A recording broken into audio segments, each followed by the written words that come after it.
famous Butch and Bob Show. World famous Butch and Bob Show here on WIFO 105.5 FM in Jesup, Big Dog Country Radio. And Bob, Happy New Year to you. Happy New Year. That's right. Brand new year, 2025. Got to remember to write that down on everything. Yep. And we don't write as many checks as we used to. A lot of people use debit cards, credit cards, and stuff like that. I'll tell somebody that I still write checks, and they thought I was a dinosaur. You still write checks? I said, yeah. I still write checks. Yeah. I don't have a debit card. I do have a credit card, but I don't have a debit card. So I still write checks in certain situations, but a lot of talking to someone that you still write checks. I said, yeah, sure I do. Yeah, sure do. And but here it is, 2025. I had a hard time when I got started this morning thinking it wasn't a Monday or Tuesday. I mean, I was really messed up, because everything's off. We worked for a day and then we were off, and now we're back for a couple of days, and then we got the weekend. So next week on Monday, things will get back to the regular routine. I ran into somebody yesterday at Family Tradition because I had to stop by and get black-eyed peas and greens. All right, I'm a single guy, so I don't cook, and so I stopped by there and got a to-go meal to take back to the house, and got my black-eyed peas and white rice, and got my greens, and and picked up a few other things. I got a whole to-go meal for like $10. Just put it in that to-go thing and took it home and ate that. But I ran to somebody else that was just kidding around with a big smile on his face and said, "You and Bob ever going to work again?" Because we've been off a lot during the holidays. And I said, yeah. I said, we were there yesterday, which was Tuesday. I said, we made an appearance on Tuesday. Let folks know we're still around, but we're back to it now. But just a day yesterday that on New Year's Day that just rocked the entire country and the world with that situation that happened in New Orleans. Your thoughts and feelings on what happened? I just want, I said, geared up, getting ready for the big game last night, but didn't get to have the game because of all the craziness in New Orleans, and watched all that coverage. So it's just a sad situation. I feel for those people in New Orleans. I said I just kept watching that footage all day yesterday, thinking those poor people are going to get that call. Oh yeah, their families out in New Orleans, having a good time, celebrating the new year, and you get a phone call saying, your loved one's been killed in a terrorist attack. I just can't imagine. Feel sorry for other people who went out there for the first time, to enjoy New Orleans, not getting to enjoy it because the city's pretty much on lockdown. Yeah, you watch everything. If you're out there, you can't go around anywhere. You can't do much, or whatever the case may be. And if you do leave a hotel in the French Quarter area, they say that you've got to walk down the sidewalk, go straight to your vehicle, and you have a certain path you go out and in. And so it's very difficult to be in New Orleans right now. Yeah. The only funny thing about it, people call me and say, "You weren't down there." I said, "Look, if I was, I want to be out on at 3 o'clock in the morning. I would have been in bed by then." It was way past midnight at that time. Now, at 3 o'clock in the morning when this happened, and which is, I don't know what was he doing, getting up the courage all night long, or what the case may be. We're not at 3 o'clock in the morning as when this happened out there, but it was still busy on Bourbon Street. And it just amazed me when they said, they had the road blocked, but they didn't have the sidewalk blocked. Now, you have the road blocked because you don't want through traffic to go through. I understand that. But in today's tactics, they teach cops on how to secure an area. You've got to secure those sidewalks, too. And that was just an oversight by the New Orleans Police Department not to secure those sidewalks, and that's what he did. He just went out there, went around the sidewalk, got on the sidewalk, hit a few people, went on the Bourbon Street, and I don't know what made him stop, but he ended up stopping and then getting that shootout with the cops. It's a sad situation. It is a very sad situation. Our thoughts and prayers go out to the families of those people. Well, it's interesting. At first, they said the game was going to be played tonight at the same time. Right. But both Georgia and Notre Dame balked and said they didn't want to play they wanted to go ahead and get that thing over. Get over with. as soon as possible. So they agreed to a 4:00 start this afternoon. And well, they have to get it that's what it's approved from gonna be taken. ESPN too, because they have to say, yeah, we can put it on at this time. Just to mention, you just wonder how it's going to affect both teams. Because, like I said, Right. I'm sure both teams, all they were concerned about was their family. They got families in town for Right. the game, and I'm sure the whole day was people on the phone trying to figure out, is their family safe? So Right. it's just a mess. I mean, it's just a sad situation. Very but sad. Like I said, more details are going to come out. FBI is taking over the investigation, so it'll be interesting to see what all they find out. But they already found all kinds of, letters that this guy's wrote and pledging his allegiance to ISIS, and talked about killing his family and all kinds of crazy Killing stuff. his family. Yeah. I mean, here it is, a guy who was in the Army. He had good education. He went to Georgia State for a couple of years, and just all kinds of stuff. Looked like a upright citizen, but something's happened over the last couple of years. It's just like with that guy up in New York City who did that. It's like they're just fine, and something clicks, and then it takes them a year or two, and then they or less, and then they create a heinous act like this. Well, they had all kinds of stuff that he wrote, and one of the letters they wrote was that was his original plan. He was going to organize a family gathering and have all his family show up, and he was going to kill them. So apparently he didn't go on with that plan. He went with a different plan. But they said they got videos of him. He apparently drove from Texas to New Orleans, and they said you can't see it because it's kind of dark, but you can hear him, and he's making all these statements of what he's going to do, what he plans to do, all that kind of crazy stuff. So more and more information is coming out. So it's just like I said, just a tragic event. Feel sorry for all those people. Feel sorry for the city of New Orleans. They got Mardi Gras coming up. They got the Super Bowl coming up. This press conference I saw, they talked about they had things that were in place, but they were defective. Right. They found out, so they had them off, and they were getting prepared for the upcoming Super Bowl, Right. which they're hosting sometime in February. So I don't know if you secure a sidewalk like that. I guess they could have had some sort of barriers on there where people get up to it, and then you have it wide enough for people to walk through, but not. But you saw on some of those sidewalks there, they did have those metal bars up about a quarter way into the sidewalk, so you couldn't fit a vehicle between those barriers in the stores. But they didn't on this sidewalk. Well, if you've ever been in New Orleans, been on that in French Quarter, they're not the widest streets in the world. They're not very wide. No, I've been on a couple times myself on Bourbon Street. Not very wide. It's a lot. It's crowded with the people. I don't know how. So, but at 3 o'clock in the morning, I don't know how many people were down at 3 o'clock in the morning. Apparently, there are quite a few at 3 o'clock. I never heard what made him stop. He was just barreling through there, and they said people were just bouncing off the truck, going over the top, screaming, yelling, all that kind of stuff. But he stops, and then gets in that shootout with the police, which is never a smart thing to do. I just remember when I went to when Georgia played Hawaii in the Sugar Bowl. We went down New Year's Eve and celebrated. And the one thing that was hard to do was find a taxi to get back to the motel because everybody was looking for a taxi. So, and that I remember it was a late night that night. Got back around 2 o'clock by the time we got a taxi. But like I said, your heart just goes out to those people getting those phone calls and. Because they really haven't released. I saw one. There's a former football player from Princeton. They had his name. His brother put out that he was tragically killed. He was there just enjoying New Year's, and but I'm sure the full list of who all has been killed and injured will be released later sometime. Yeah.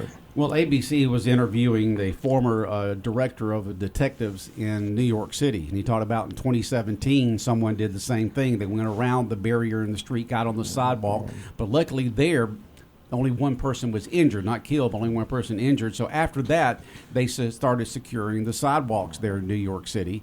And it's just like the police there in New Orleans said, it was just a lapse of security. I mean, you think you've covered everything. You've got the road blocked off. You got 400 cops in the French Quarter area, but something just slipped through there, and it's a shame that it happened. Of course, it'll never happen again in New Orleans because everything will be secure then. It's just like, after 9/11, look at all the security things that were implemented after that, and it's going to be the same thing here. So each time one of these incidents happens, there's more security added things that people just didn't quite think about, because like you said, it is a narrow street. Bourbon Street is. The sidewalks are not very wide at all. Very wide at all. And so you just don't think, about a person going up there and going around the barrier, getting up on the sidewalk and coming down. But we've seen that throughout the world in the last couple of years, where these terrorists are using vehicles as basically as their instrument of death, as they're going and hitting parades and community events and all kinds of stuff, just ramming people, even without explosives. They do the same thing. Yeah, just feel for those business owners too. They're losing a lot of money, because like I said, they've got the whole place shut down, and that's a busy time, because it would be, after the game, that's where everybody would head, but they're not going to be able to go there after the game today. So you feel for those people that have flights that were leaving today.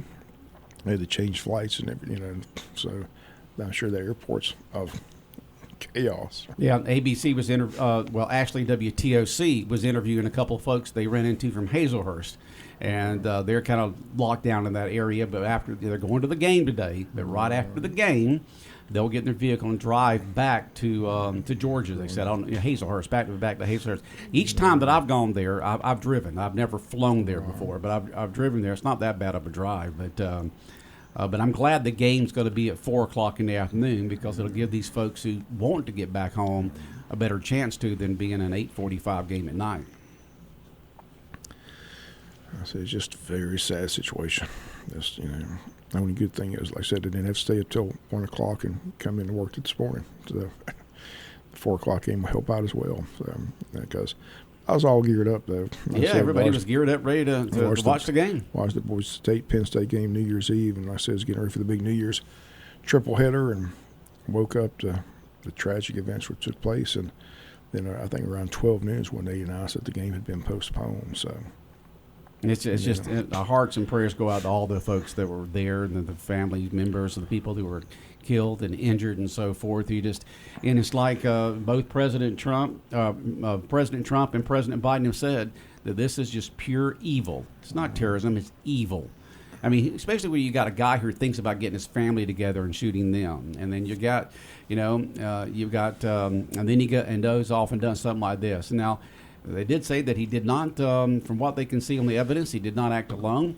And the police there in New Orleans are saying they got cameras up all over the French Quarter, and these folks who placed these IEDs in certain areas around there, and why they didn't go off, for some, who knows? We'll know more as each day goes by, as more is revealed, because the cops are going to keep a close vest until they start making arrests. I'm sure they're on it. That's it. It's just. And you could tell that senator, one of the two senators there from Louisiana, was really upset about the whole situation.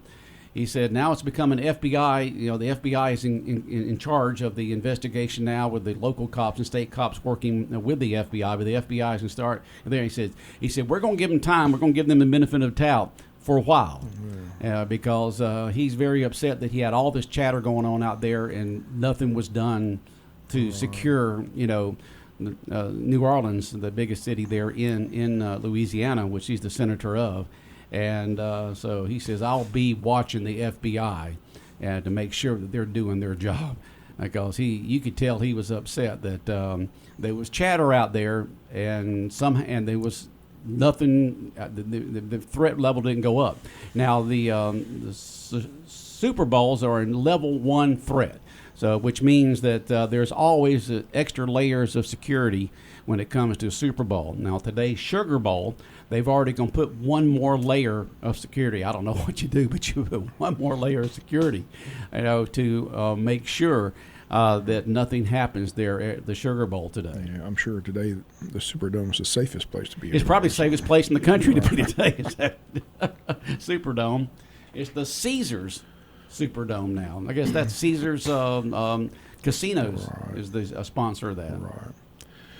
I just hope the Dogs play well. I said, just to be interested to see how it affects, because the whole schedule's been thrown off. I just wonder, watching ESPN's coverage, Laura Rutledge was with the teams and said that they were pretty much on lockdown at the motel, went through a walkthrough through the lobby, but the whole schedule just got thrown out of whack. So just interested to see how they all come out and respond and play today. Yep, both teams. You don't know how it's going to do, but you go out there, you've got to put this behind you, and you got to go out there and play your very best game. Really surprised me yesterday the way the Ohio State dominated Oregon. They lost to them earlier in the season, but Ohio State just dominated them. They've just been laser focused ever since that loss to Michigan. They talked about getting rid of their coach and all that stuff, and they're not getting rid of him now. So no, you don't get rid of Day. He's a great coach. I'm telling you, he had talking heads on TV saying the whole time they're going, that they're going to get rid of him. That's how much they cannot stand to lose. So I tell people to all the Michigan. time. I'll tell anybody, listen, all those talking heads, they're just like us. They just got opinions. They just, opinions. They just have a format to give their opinions. They just did opinions. They don't know much more than we do. No. They don't. No, they don't. They act like they but do. They are folks out there. You talk to some of the Ohio State fans out there, and they'd rather go 50-50 season and beat Michigan than they would go win the national championship. That's how intense that rivalry is. Yeah. But all that crazy talk about and you get but he's got them laser focused, like they said last night. The two, the last game they played against Indiana killed them, and just. They're just destroying people right now. So, well, this is the team that that Urban Meyer said that he expected all year long. It was supposed to be the best team money can buy. That's what he was saying at the beginning of the season. They handpicked about 5 players that are top-notch players and brought them all in. So they have the most, as far as assortment of talent, they've got the most talented roster in the country. That's why they expect them to win. Yeah, that's why Urban Meyer said that the first year. He said you got top-notch athletes every position. That's why they were shocked when they were double-digit winners to beat Michigan, and they lost to Michigan. It was a major disappointment. Well, they seem to lose to teams that are very physical. It looks like they woke them up. So Oregon is a finesse team, just like they are. But when they play these very physical teams, it's a whole different ball game. And but now they're going to be playing Texas, right? Which got a very big scare yesterday. Texas looked like they're going to blow out their Arizona They did. State. They were like, here they come. We expected this. They had a 14-point lead with 6 minutes to go. What, they did go to sleep in the fourth quarter or what? I don't know what happened. I'm glad they won because I felt sorry for that kicker for Texas. Auburn is his last name. The crazy hair he's got. Looks like Carrot Top is what it looks like. But anyway, they lined up for a field goal to win the game. He misses that. They lined up for another chip shot field goal to win the game from 20-some yards out. He clunked that. So holy moly! So luckily, best thing happened to him. We got in overtime. They took the kicker out of it. Had to go for 2-point conversions. But if they would have lost that game, I don't know if that kid would have got back on the plane to go back. I wouldn't have showed up back on campus. I felt sorry for the guy. He went out there, he missed the long field goal, and then he had a short field goal, and you could see him tell the coach, "I'm fine." Well, he wasn't fine when he clunked it off the upright and went to overtime. But Texas, they're in great shape. They're in the Cotton Bowl. They got pretty much a home game. Yeah, that's pretty much a home game for them. But they got to play Ohio State. So they got to play Ohio State. That's a tough game. So. And Penn State's waiting on the winner of Georgia and Notre Dame. So, so hopefully the Dogs can get there and get down to the Orange Bowl and take on Penn State. People who are Big Ten fans are saying, "Hey, where's that powerful SEC? We're winning left, right." Alabama loses to Michigan. Here's Alabama screaming and yelling because they didn't get in the playoffs, and they lose to an unranked team, Michigan. How'd that happen? Their quarterback played awful. I saw it happen. He fumbled the ball twice and threw an interception in the first quarter alone. They're lucky to even be in the ball game. Like I said, it was like 18 or 20 to nothing, or it should have been 42 to nothing. But luckily, their defense kept them in the ball game. So, but the quarterback played awful. Well, there's a lot of Alabama fans that don't think he's been good all year. So, but the poor coach at Alabama, like I said, he's just that's the third double-digit game they were favored to win by double digits and lost during the season. So oh wow, they didn't win 10 games; they only won 9. So he's just as we say. How do you follow Nick Saban? Don't follow the legend. Don't follow the man. Follow the man. Follow the man. Exactly. So we all know what's happening. But still, he had all those top athletes there. Yeah. Right. He had, Saban left him a lot of talent. A lot of talent right there. Saban was going to come back and had all that talent lined up. Well, he had the talent. Just being able to put it together and coach is a whole different ball game. But I was just amazed that Alabama got handled like they did. But I think I told people yesterday, you feel like you should be in the playoffs. You don't get in the playoffs. It's hard to get up for. Sometimes you get a letdown. Right. Yep. I mean, you're just. But we didn't. The Georgia didn't let down last year because we wanted to get in the playoffs, and look what we did to Florida State. Yeah, but remember, Florida State's whole team. Every whole team practically left. Yeah. I mean, they were pulling people out of the stadium. Their whole team didn't show up. Playing a bowl game. Show up to practice this week. That was what they were announcing at Florida State before they played Georgia last year. Those Alabama fans, they're passionate.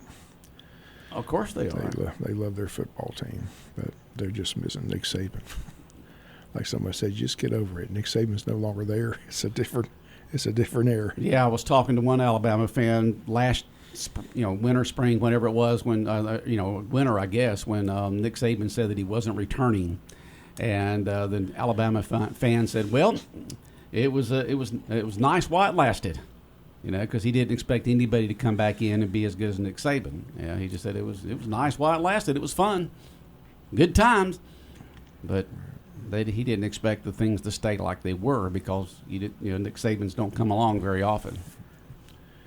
Be interested if Saban's interested. There's this big push to have they got a commissioner of the NFL, Roger Goodell, I call him Roger Fidel, but anyway, they want a commissioner of NCAA football, and they want Nick Saban to be the commissioner. So somebody come in and get rules and regulations for all this NIL and transfer portal and stuff like that. So I'd be curious to see if that gains any traction. Well, you'd have to have the different conferences agree to it. I've heard several people interested in that because he's well respected across the country as the best college football coach in America. So first of all, would he be interested? And second of all, would it happen? So, but that's the talk during these playoff games that the NCAA needs a commissioner, like the NFL has a commissioner, and Nick Saban would be the logical choice to be the commissioner. I'd vote for that. So we'll see how all that plays out. So, but I hadn't heard Nick Saban say he's interested. Nobody's asked him that question, I guess, but. But you'd have to have the conferences agree to it. Everybody wants to agree because, like they said, there's no. I know it's just the Wild West. Yeah, there's no rhyme or reason of what's going on. Nobody's explaining it. Like I said, there's still a lot of discussion about when you get hurt, you don't get NIL money. Is that true? Is it not true? Nobody will answer that question. So, I guess Carson Beck would be the person to talk about that.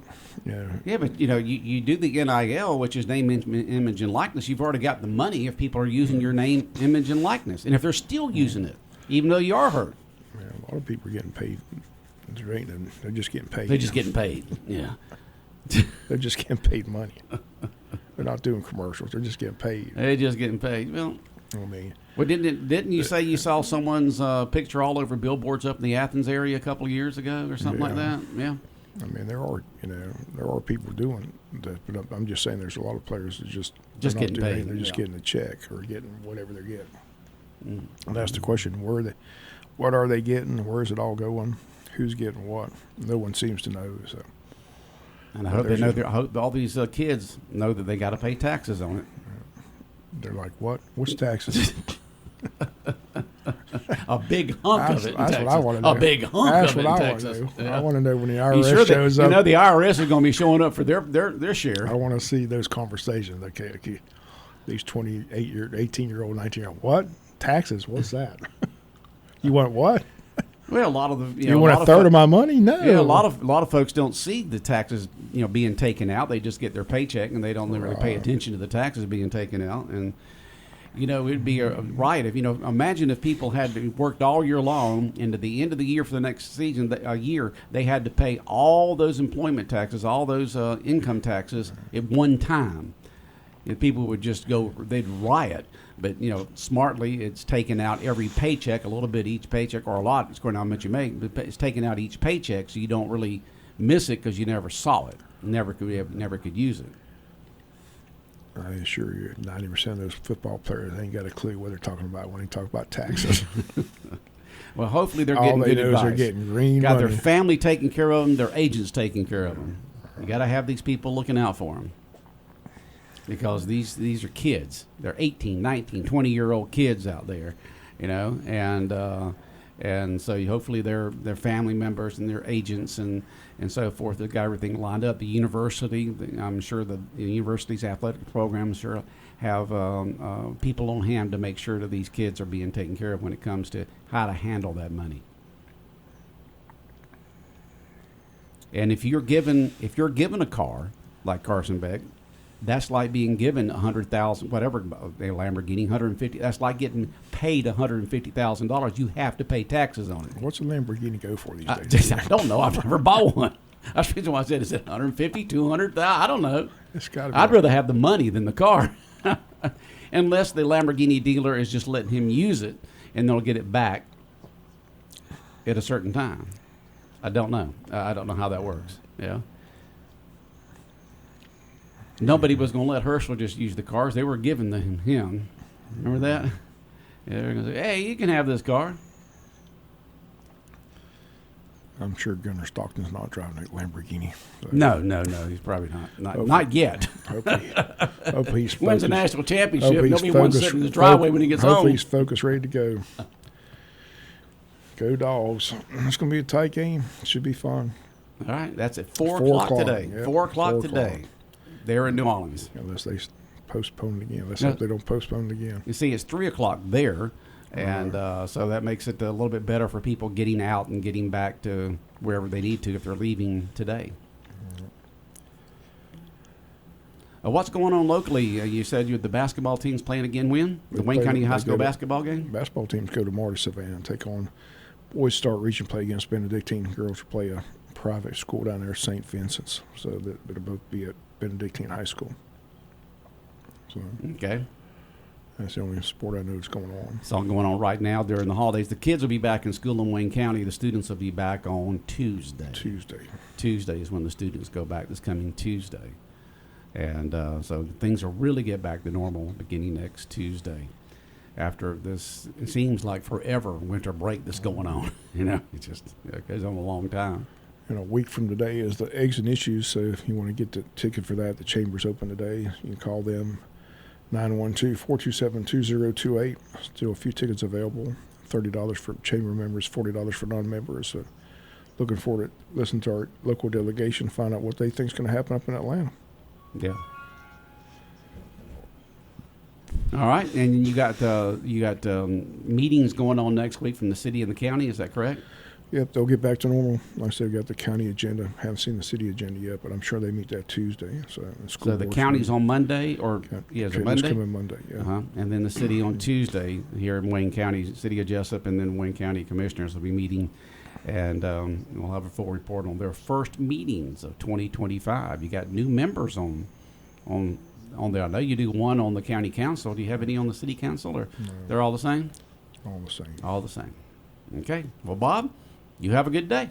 Okay. All right. The world famous Butch and Bob show here on WIFO 105.5 FM in Jesup has been brought to you by O.C. Welch Ford in Hardyville, also by Murphy Builder Supply, First Southern Bank, and by the service department at G&S Auto Sales.